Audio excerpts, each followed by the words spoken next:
Hey, Pokedad fan club, it's me, Pokedad, and Link Geek.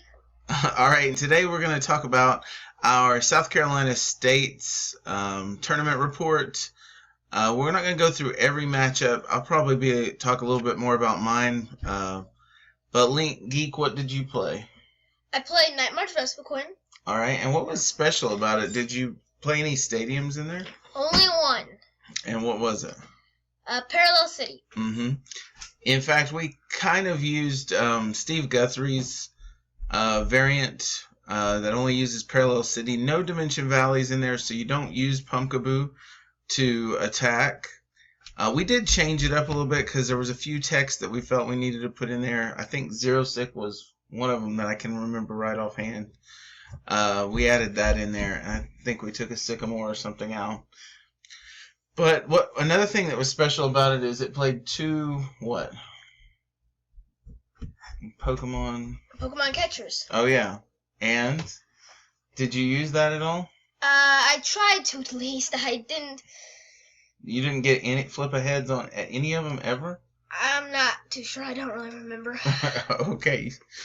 At least in testing, it seemed to work out pretty good because if you get the heads, then you get a Lysander, and you can still play another supporter. All right, well, that being said, so round one, I think we both ended up, I played the father and you played the son, right? Yeah. And they were kind of new to the game, so they were kind of coming in with like theme decks, maybe with a couple EXs in them. And anyway, so how did that go? Did you win that one? Obviously, I went 2-0. Okay. And I actually won mine too, and that was both our first rounds. So we kind of got gimmies in the first rounds. By the way, I was playing Seismitoad Giratina. A lot very similar to the League Challenge variant that I played earlier. Also very similar to the Oregon Masters first place winner. I did make a few changes, like I added a Fighting Fury belt, and I felt like I needed some. I think I added another supporter or two, but it wasn't much different than what I played at League Challenge. And then, all right, so then round two wasn't all that well, round two was when you played the Mega Ray, right? Yeah, that was the biggest challenge for me. Yeah, that one went into three games, right? Yeah. And you won that, right? Just barely. Okay. And then your round five round four you ended up IDing because you were 3-0. You were going to try to ID in round five, but the girl that you played had one loss already, and so she knew if she ID'd, she wouldn't be in. She ended up beating you, though, and so she ended up coming in as the number 1 seed. Link Geek came in as the number 4 seed, so they ended up playing each other again in top 4. All right, and she beat you the first time. How did she do that? She ran me out of energy. And how did she do that? Jirachi promo. Okay, so she kept stardusting him and knocking all of his energy off, and he ran out a puzzle of times to get the energy back. But then what happened? What was different when you played her in Top Cut? Since you knew what her deck was, how did you change that around? I just used a strategy. When she put up her Jirachi, I just waited a turn after the Jirachi was no longer invincible. Mm-hmm. And then I would just attach an energy and knock it out. Okay. And how many was she playing? Just the one? Yeah, I think. Anyways. And so then you ended up 2-0ing top 4, right? All right. And then your final battle was against Gyarados. Yeah, Seismitoad Giratina. And you said you dead drew pretty early, right? And then with him Quaking Punch, you item locked and you were pretty much done. So, no real good matchups. Even with Vespiquen, he wasn't able to take the Toads out. And since he was only playing double colorless, I think a Chaos Will would have pretty much finished you off unless you could have got the Zero Sick to start knocking off Double Dragon, right? Yeah. All right, so that was Link Geek, but he did come in second place, so he was real ecstatic. Any other things you want to say? No, not really. Okay. I'll just leave the conversation then. Are you gonna talk about decks that you think will be good for juniors for the next couple weeks? Well, I don't think there's going to be many Night March techs, so Night March might be a good play. Okay. It's pretty easy for juniors to figure out too, right? Yeah, and also Zoroark Evil Tone might also be a pretty good play. Okay. And I don't know, maybe that's all I have to say. Okay. All right. So I'll finish off the conversation now. All right, guys. So let me just finish up my States tournament. This is the second time I've been to a States. Actually, South Carolina States last year was my first big tournament, and I did terrible. I went like 1-4-1 and dropped. So when I came back this year, I really didn't have a lot of expectations. I just wanted to do my very best, but I could definitely tell that last year my nerves were so much more. I had a lot of nerves, a lot of anxiety, and this time I just came in and said I'm just going to play. I know my deck. I'm going to do well, my very best, and whatever happens, happens. Because they say you got to run hot to do very well in these things anyway. So I did get like I said, my first match was pretty easy. I went against a gentleman who was using kind of a theme deck, but he did add like a Houndoom EX and a Gyarados EX. And I just Lysandered up the Houndoom and started Quaking Punching it to death. So that was a pretty easy battle. But I do want to just shout out to the Pokemon community, because I think this, even more importantly than getting into top 8s like I did this year, I think the better thing that I want everyone to know about is just that the Pokemon community is so awesome. I mean, we really just, the people there are really great people. Friendly. We had a lot of laughs, and some of the other players saw that this gentleman wasn't doing very well. He didn't have really a great deck, and several of us offered him our phone number and just be able to give him advice, try to hook him up with a more competitive deck. Of course, some of those guys were telling him to get into Night March, which I don't know. That seems to be the bane that everybody hates right now. But it would have been a lot better for him than, Arctic Blast, Articuno. But anyway, nevertheless, so that was a gimme for me. My dad was also playing, and he played Chris Watson, which Chris and I knew each other from cities, and we done some trading, but I don't think we've ever played against each other. And Chris played my dad in round 1 and beat him. And I got matched up with him in round 2. I started off terrible. I had to like Sycamore 3 or 4 times in a row just to get into some energy. And by the time I was finally, I had a pretty good handle on the match, but I was just Quaking Punching for 40. And these Primal Groudons, even though they didn't have much energy on them, they were not doing very well. I mean, it was just taking me forever to knock them out, and I knew I was going to deck out before I could take my 6 prizes. So I went ahead and scooped game 1. Game 2, I took in hand pretty easily because I think he started Suicune because he was using that as a tech for Trevenant. And normally he likes to start Wobbuffet, which probably would have slowed me down a little bit because I wouldn't have got my Shamans out. But then I was able just to Quaking Punch, I think, 3 times to knock out the Suicune, and I think he did eventually get a Wobbuffet, and I Quaking Punched 3 times there, and that was game 2, if I remember correctly. He might have got more on the board, but seems like game 2 went pretty fast. And then game 3 did actually go a little bit longer. Matter of fact, it went all the way to time, and I was able to win on the last turn. I had taken 5 prizes. He hadn't taken any. However, I had to take. I took a knockout on a Groudon EX, and I used Giratina to do that. So it did break the lock for him for a turn. And he used that to Lysander up a Toad that had no energy on it.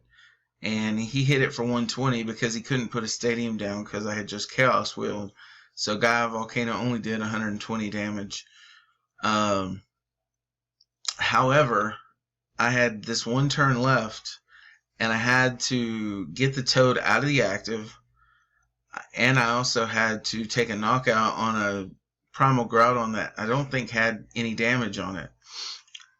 So, I was fortunate enough to have. I had a Super Scoop up in my hand, and it missed. So I had 2 puzzles of time, which is why I really love Puzzle of Time, and really you need to think about how you can fit 4 in your deck, if at all possible. Had 2 puzzles of time. I puzzled a time for a Lysander and a Super Scoop up. And I flipped the scoop. I flipped on the scoop, got heads, so I was able to grab the Toad, pull it up out of the active, and then put the Giratina in the active. And then I was able to Lysander a Wobbuffet that was on the bench and Chaos Wheel because I had a Fighting Fury Belt on for 110. Took the knockout, took the final prize, and won that match. Round 3, I went against Vileplume Vespiquen, and I actually went first on game 1. I put up as much resistance as I could, but I was never able to get Giratina out, because I know that if I'm going to have a chance at winning that game, I've got to get Giratina to Chaos Wheel. If I can just get 1 Chaos Wheel, it usually means I win. But if they lock me so fast, then I usually can't do anything about it. So anyway, nonetheless, I don't remember if he went first or if I went first, but the first game I lost, just because I don't think I had any energy on board, and he just kept be revenge, be revenge, be revenge, and that was game. Game 2, I started Giratina, put a Fighting Fury Belt on him to give him 210 HP. Attached a double colorless, and then I had an Ultra Ball, so I Shamaned. So I was trying to get as far through my deck as I possibly could. When I Shamaned, I drew a Sycamore, but I also drew the Double Dragon, so there was no need to go any further at that point. All I needed to do was make sure that he didn't take a knockout of 210 damage on my Giratina. And I was almost hoping I was thinking he's probably going to play Startling Megaphone. He probably plays 1 in his deck, but he didn't. And even then, he still was only able to hit me for turn 1. He did get the lock off, but at that point I just attached the Double Dragon, Chaos Wheeled, and he scooped at that point. So we went on to game 3. He goes first, and it was pretty exciting. I started off Toad. I started off with 2 double colorless in hand, like an Ultra Ball, and I think several supporters, maybe a Hex Maniac and a Delinquent. So what I did was, I don't remember if I had also a Sycamore or something. But anyway, I started Toad. He went through, he got his lock, but he was not able to get the Float Stone on the Vileplume. He went ahead and locked, thinking he was probably going to have game next turn anyway. I top decked Lysander. Now, in the midst of it, he's attached 1 double colorless to his Vespiquen, and he had to let 1 go through an Acrobike, so he only had 2 left.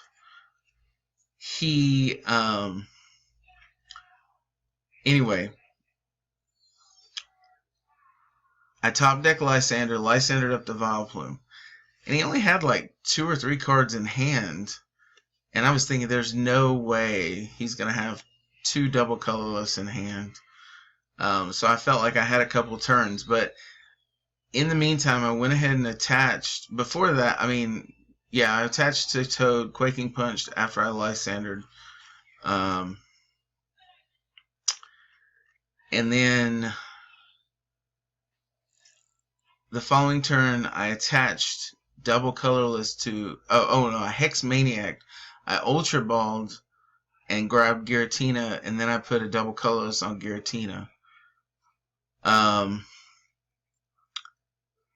he then had to attach to the Vileplume twice, and he had both of them in hand. And if I had just played the Delinquent, he would have had to discard them anyway, and I would have won that way. But I don't remember how, but I ended up getting the Double Dragon in hand, and so he knocked out the Toad once he attached twice to the Vileplume, brought up the Vespiquen, and knocked out the Toad. I bring up Giratina, and I top deck Double Dragon. And instead of taking the Double Dragon that was already in my hand, I just took the one that I top decked, put it on the Giratina, and he was really, really salty after that because he was like, "Are you kidding me?" And then I showed him that I also had the Double Dragon in hand already. And so I Chaos Willed, and that was pretty much game for him. So I was able to pull out the Vileplume Vespiquen match, which I think is probably one of the hardest matches for Toad. Next match, I played against, I guess one of my viewers, because he recognized me as Pokedad. So I got to introduce him, introduce myself to him. We actually talked a little bit after the match. He was playing an anti-Night March deck. It was Evital Vespiquen Bats, and I've seen that. That's a really good deck. But I was just able to kind of, game one, I think I just got the item lock off, and he was stuck with items in hand, so it was just a matter of Quaking Punch, and I think I knocked his only energy off, so he really couldn't even attack back. And then the second game was actually quite a bit more interesting, because he was able to get a Vespiquen going, yeah. And he was able to knock out my Toad, but then I was able to Chaos Will, and he wasn't able to use the double colorless to attack back. So that means he had to bring up the baby Evitals to Oblivion Wing and try to get energy out of the discard pile onto the Vespiquen. And it did end up coming down. I think he was down to 1 or 2 prizes, but I was able to just kind of Chaos Will through everything, and that along with hammers pretty much allowed me to take enough prizes. He benched a couple Shamans, and I was able to Headringer them, Lysander them up, and I had Team Aqua's secret base, and since I was playing Giratina, he couldn't change the stadium, and he couldn't retreat real easily either, because it was a 2 retreat cost for Shaman at that point. So that's how I beat him. But Justin, if you're listening, I really appreciate the match. Just had a great time, had a great spirit there, so I was really glad to meet him and glad to play him. I think he ended up going 4-3, so I think he made top 32. Anyway, round 5, I was beginning to get tired because I haven't, I've been to a tournament like this, but I haven't done well, and at this point, you're beginning to get a little fatigued mentally. So I made some misplays in the next round. Ended up playing a Mega Manetric against Jeremiah Schultz, I think, and by the way, he and I have become pretty good buds just from this tournament because we had such a good time. We both started really slow, not really doing much. He would put an energy on, and I would kind of knock it off, and that was pretty much it. And I think he won the first game, but the second game I was able to deck him out, I think. Maybe I took 6 prizes, I don't remember. But the one thing about this Toadina deck is you can also just force them to have to search for energy so much that they eventually deck out. The third game in that one, I was definitely playing it well, getting his energy off the board, trying to keep his Mega Manetric from turbo volting. And he kind of made a critical mistake right at the end of the match by Sycamoring, and I think he had only left him with 4 cards in the deck. But like I said, I made a couple misplays too. One of them was that I had a Toad up, and I meant to Quaking Punch, but for some reason I passed and allowed him to get his VS Seeker, and he was able to judge his hand back into, like, I think he had a deck of 6, and we played a few more turns, so he was only really down to like 3 cards, but then they called time, and I only had 2 turns to get him to deck out, and I had a way to do it, except that my Delinquent had not been played yet. If it was in the discard pile, I could have double puzzled a time for a Delinquent, and a judge. And then on this turn, I could have delinquented him, bringing his hand total down to just 1, and he only had 2 cards left in deck. And then the next turn, I could have judged, and it would have forced him to draw all of his cards before his turn, and he would have decked out. So that would have been cool, but I wasn't able to pull that off. So we ended up drawing on that one.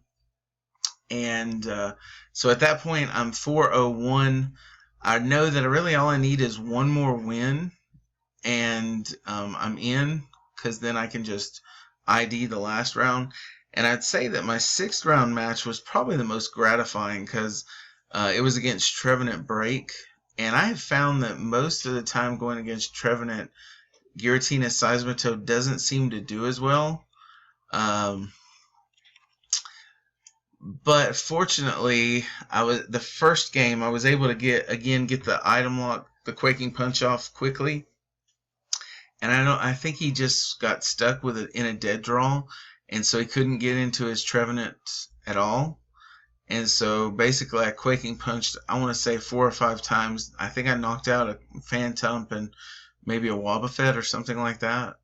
And then he scooped and he said, let's move on to the next match. And then the next one was pretty epic, because he was tree slamming me and I was Quaking Punch, so he was doing a little bit more damage than me. But he wasn't able to get a breakout, so I was able to Quaking Punch 3 times and knock a Trevenant out. But he had tree slammed 3 times. And at the same time, I'm trying to knock energy off. I can't use items, so I'm using Team Flare Grunts and 0-6 and those kind of things, trying to use Lysander to get the VS, be able to use my VS Seekers. And I also played 2 Hex Maniacs, so which I think was a great call in this tournament, because of all the different types of abilities that were going on, a Greninja and whatnot. So anyway, so I was able to Quaking Punch and knock out his Trevenant, but I think on his third, I think he had to Sky Return me first, and then he was able to get a Trevenant, and then he started tree slamming. And after that, on the third one, I think he had hit me and he thought that I was knocked out. But then I showed him that I had the Fighting Fury belt on, and so he only hit me for my Seismitoad was at 210 damage, and he thought he was knocked out. So I was able to get another Quaking Punch off before he knocked me out. So I think I had 2 or 3 prizes already, but at the same time, my Giratina and my Slowpoke, which I did eventually get into a Slow King, which the Slow King was helping me in that match, because I was able to keep moving energy off his Trevenant onto something else. I was able to move like a couple of mystery energies onto a Shaman, which then forced him to discard him. So that was kind of cool. But they were gradually getting damage on them also. So I was able to. So he knocked out the Toad, and then I brought up Giratina, and I wasn't anticipating him having the Wobbuffet ready to go. So I did take out the Trevenant, but then he brought up Wobbuffet, and it was just enough damage because I wasn't able to get a Fighting Fury belt on the Giratina right before he item locked. So Giratina had 80 damage on him, so he was able to use Psychic Assault to knock out the Giratina. So he's got 4 prizes now, and I think I've only got 2 or 3. In the meantime, I think I have another Toad ready to go. But the big key on that game is I eventually just was able to run him out of energy, because with this Wobbuffet up, I was able to grab more energy denial. I do think he was able to get the Slow King Lysander that up and take it out. So he had 5 prizes, but at the end of the game, he told me at the end, all he had was 2 double colorless left, and there was nothing really he could do except continuing to Sky Return. But I was able to get at least 1 head ringer on one of the Shamans, so it wasn't like he could do the cycle over and over again. So he ended up just Sycamoring and decking himself out, and that was the game. So at that point, I knew I was going to be in Top Cut. I think my round 7 opponent was Austin Vance, but we really just got to talk. We didn't really play because we just ID'd, got our decks ready for Top Cut. When we got into Top Cut, I don't even remember who I played. I apologize. It's on, obviously, you can check out the Charizard Lounge and find out he was the number 4 seed. But I didn't have very good starts. My first game, both Giratinas were prized, and he was playing a Vespiquen. It was a very interesting deck. I mean, I liked the deck choice. It was Vespiquen, Zoroark, Zebstrika, and Flareon. Not the EX, just the Flareon that allows all your stage 1s to turn to fire also. And he was also playing Bronzong, so he's playing a heavy ability-based deck. The biggest problem was I couldn't get energy on board very easily. I was Quaking Punch. I think I did Lysander up a Shaman and eventually took it out. And I was hoping when I took those 2 prizes I would draw into a Giratina, but unfortunately I didn't. So at that point I knew that my Toads were going to be revenged to deaths very quickly. I mean, I think 2 of them had already gone down anyway, and I think all I was left with was this Slowking at that point. And at that point, I was like, I better just move on to game 2, because without Giratina, and I couldn't see myself taking any more prizes to hopefully free one of the Giratinas. So I went ahead and scooped and moved on to game 2. Game 2 didn't go much better, except that I was able to do a lot of energy denial, but I don't think I drew into 1 Sycamore. I was able to Shaman twice, but I didn't draw into any draw supporters. Couldn't draw into my Judge, couldn't draw into Sycamore. At least not that I can remember. I do believe they taped this match, and you can watch it if you want. I don't even know where it's at, but it wasn't my best showing, let's put it that way. But I was able to kind of energy deny him a little bit. And because I also had Team Aqua's secret base down, it wasn't easy for him to retreat either. So I was trying to kind of stall out. But in the end, he was able to get enough. And then I made this stupid Lysander play thinking that I could Lysander up a Shaman. But he had Zoroark. And again, it was a high ability based deck. So he just stood in and took a knockout on my Giratina, and before I could even get Double Dragon on it. I think it had DC on it, and then he took a knockout on it. I was like, oh, that was such a bad play. But I really had nothing else in my hand. I think I was holding a Lysander and an Escape Rope. So it really didn't matter too much at that point. But anyway, yeah, that turn he took out the Giratina, and then the following turn he took out my Toad. And that was pretty much game. He took 6 prizes. And I really couldn't get the Quaking Punch off, so he was able to use items most of the game. The only hope was that I was hoping he was running out of energy, and that maybe his Zoroark break would get stuck in the active, and I could just get that double colorless off of it. And if I was able to do that, I might have been able to just stall out for a deck out. Which is also, again, why the Seismitoad Giratina match is so good, is because it has more than just one win condition. I mean, it actually isn't a very high output damage deck. Giratina can kind of roll through some stuff pretty quickly, but then you have to be aware of enhanced hammers at that point. But Toad isn't. So it ends up becoming more of trying to deck them out is also a win condition for you. Anyway, guys, so that was my tournament update. I made top 8 and lost in Top Cut on the first round, but I still had a great time. I mean, all the people I got to talk with were just great. The community's a great community, and we just have a good time. We laugh. So here's my top decks for states if you're going to be playing them. Obviously, if it's not... if you don't know, Night March is really big, but I can honestly say that at South Carolina, we did everything we could to keep Night March on the bottom tables. So South Carolina, no Night March made it to the top 8.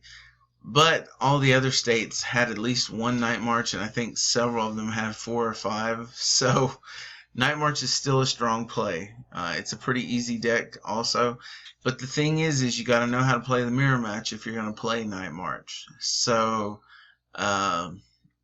if you play Night March, be ready. You're going to be playing other Night Marchers. That being said, it's still probably the best deck to play in the next couple weeks. Another deck I think would be a good deck to play that's gaining a lot of speed is Greninja. I like Greninja, but the problem is you got to have the right build. If you have the wrong build, it's going to be inconsistent and you could be just having a really bad day. But I still think it's a solid play. I think Seismitoad Giratina is still a solid play. It matches up pretty well with just about everything. So I like my odds on most matchups. I think Vileplume Vespiquen can be troublesome, and I have to admit I did get kind of lucky on that match. But other than that, I think matches up pretty well against everything. Maybe Dark gives it a little bit of trouble. I don't necessarily think Vileplume Vespiquen is the right play. I mean, it could still be useful, still be good, but not much. It didn't really top cut as much as everybody thought it would, especially after Josh Marking and Andrew Wambolt won states with it last week. I don't think it did all that great this week. We did have one in top cut, but I mean, it's certainly a decent play. One you can try, and it definitely has a good advantage against Night March, which is what everybody wants to know. What's the counter to Night March? I still think a Dark variant could be good. I don't know that Yveltal is the right variant, though. I'm thinking maybe a Turbo Darkrai with Malamar and maybe Zoroark. Maybe some Yveltals thrown in, but I don't think it should be focused on Yveltal. Though you do want to have a little bit of a mixture of both, because you don't want to be weak to both. It's better to have two weaknesses, both lightning and dark, rather than just have one. And if you go with like a Malamar, Darkrai, Zoroark deck, you're going to be weak to fighting. Not that there's a lot of fighting out there right now, but it could be problematic for you. And then finally, I still think Trevenant is going to be a play. I know a lot of Trevenant players fear that Dark may make a return this week, but I still think Trevenant is a solid play, and I think with Bursting Balloons, and if you play it right, you can even up the matchup a little bit better against Dark. So that being said, those are my top decks. Those really are probably the top decks, but they're the top decks for a reason. If you want to go with a rogue deck, maybe Mega Scizor. I'm just calling that. Mega Scizor. Hammers, I think, could potentially do well. Maybe you might even want to throw a Bronzong in there. And you definitely want to play Hex Maniac if you're going to use it. But that's my rogue call. I don't know if it'll do very well, but you're certainly welcome to try if you want. Anyway, guys, this is PokeDad, and Link Geek already left, but I hope you enjoy this tournament report. We've been having a good time, and we are going to be at North Carolina States, so if you're going to be there, feel free to say hi to us. We love to meet new people, and we really enjoy the camaraderie of the community. So anyway, until then, see you at North Carolina States, and we'll talk to you later. Bye, guys.